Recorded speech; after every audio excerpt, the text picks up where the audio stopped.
UPSC का जो GS paper second होता है ना, उसके अंतर्गत जैसे कौन कौन से टॉपिक्स आते हैं उनके बारे में आपको बताऊंगा कि किन किन टॉपिकों में से जीएस पेपर सेकंड के अंतर्गत यूपीएससी के अंतर्गत प्रश्न पूछे जाते हैं।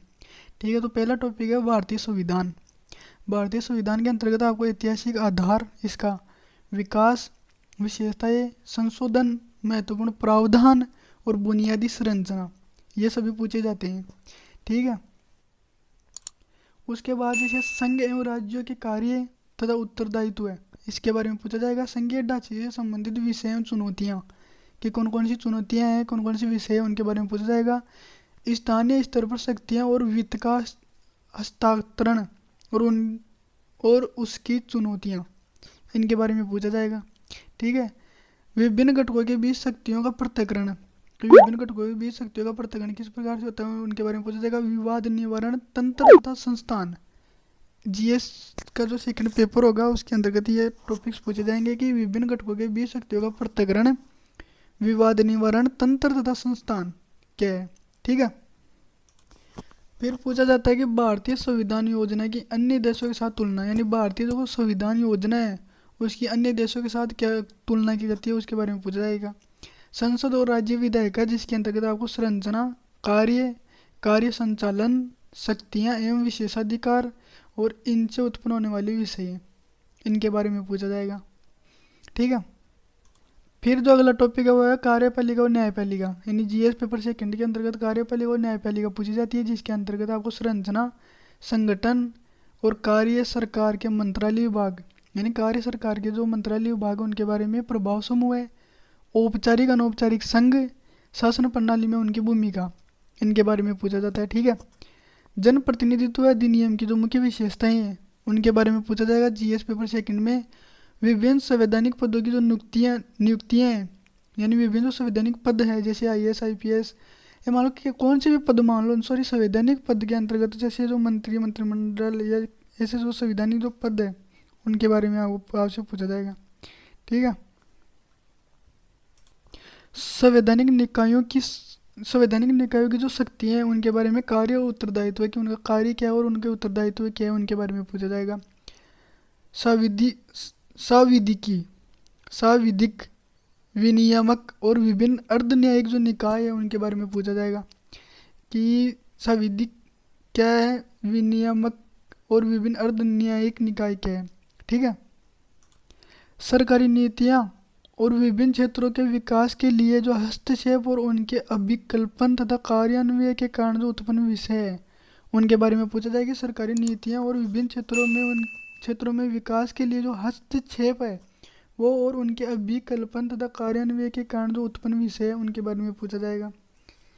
फिर आपको विकास प्रक्रिया, विकास की जो प्रक्रिया है वो, और विकास उद्योग, जिनके अंतर्गत आपको गैर सरकारी संगठन, स्वयं सहायता समूह, विभिन्न समूह और संघों, दानकर्ताओं, लोकोपकारी संस्थागत है उनके पक्षों की जो भूमिका है उनके बारे में पूछा जाएगा।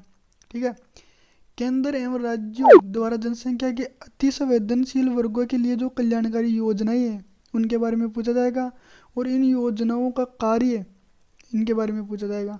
ठीक है, इन योजनाओं का कार्य निष्पादन, इसके बारे में, अति संवेदनशील वर्गों की रक्षा एवं बेहतरी के लिए गठित तंत्र उसके, और विधि तथा संस्थान एवं निकाय के बारे में पूछा जाएगा। ठीक है, स्वास्थ्य, अगला जो यूपीएससी का जो जीएस का सेकंड पेपर है उसके अंतर्गत जो स्वास्थ्य का जो टॉपिक है वो, शिक्षा, मानव संसाधनों से संबंधित सामाजिक क्षेत्र या सेवाओं के विकास और प्रबंधन से संबंधित जो विषय हैं उनके बारे में पूछा जाएगा। अगला जो टॉपिक है वो है गरीबी एवं भूख से संबंधित विषय है। इसके अंतर्गत जितने भी जो परिभाषा आएंगी वो उनके बारे में पूछा जाएगा। गरीबी एवं भूख से संबंधित जो विषय हैं उनके बारे में पूछा जाएगा। ठीक है, यानी शासन व्यवस्था, फिर जगह अगला जो टॉपिक है वो शासन व्यवस्था, पारदर्शिता और जवाबदेही, इनके बारे में पूछा जाएगा। यानी पारदर्शिता और जवाबदेही के जो महत्वपूर्ण पक्ष हैं उनके बारे में। ई गवर्नेंस, जिसके अंतर्गत अनुप्रयोग मॉडल, सफलता, सीमाएं और संभावनाएं, नागरिक चार्टर, पारदर्शिता एवं जवाबदेही और संस्थागत तथा अन्य जो उपाय है उनके बारे में पूछा जाएगा। ठीक है, फिर जैसे लोकतंत्र में सिविल सेवा की क्या भूमिका है, उसका ये जो टॉपिक है वो जीएस सेकंड पेपर के अंतर्गत आता है कि लोकतंत्र में सिविल सेवा की क्या भूमिका है। ठीक है। फिर है भारत या उसके जो पड़ोसी देशों के साथ जो संबंध है, यानी भारत और उसके पड़ोसी देशों के साथ कैसे संबंध है उनके बारे में पूछा जाएगा। द्विपक्षीय, क्षेत्रीय और वैश्विक समूह है और भारत से संबंधित अथवा भारत के हितों को प्रभावित करने वाले जो कारक है उनके बारे में पूछा जाएगा। द्विपक्षीय, क्षेत्रीय और वैश्विक समूह और भारत से संबंधित अथवा भारत के हितों को प्रभावित करने वाले कारक, इनके बारे में पूछा जाएगा। ठीक है। फिर जो अगला जो टॉपिक है वह है भारत के हितों पर विकसित तथा विकासशील देशों की नीतियाँ तथा राजनीति का प्रभाव एवं प्रवासी भारतीय, यानी भारत के हितों पर विकसित और जो विकासशील देशों की जो नीतियाँ और राजनीति का जो प्रभाव है उनके बारे में पूछा जाएगा। जो प्रवासी भारतीय हैं उनके बारे में पूछा जाएगा। महत्वपूर्ण अंतर्राष्ट्रीय संस्थान, इन सभी संस्थानों के बारे में पूछा जाएगा। संस्थाएं और मंच एवं उनकी संरचना, संस्थाएं, मंच और उनकी संरचना के बारे में पूछा जाएगा। और अधिदेश क्या होता है उसके बारे में पूछा जाएगा। ठीक है। तो जीएस पेपर जो सेकंड है उसके अंतर्गत ये सभी जो टॉपिक्स हैं उनके अंदर से ये प्रश्न आता है। यानी यूपीएससी जो जीएस का जो सेकंड पेपर है ये सभी टॉपिक्स है वो जीएस सेकंड पेपर के हैं। ठीक है। इससे जो अगला वीडियो होगा वो होगा जीएस पेपर थर्ड के अंतर्गत, यानी तीसरा जो जीएस का पेपर होता है उसका जो जितना भी जो टॉपिक्स और सिलेबस है ना उसके बारे में मैं बताऊंगा। ठीक है।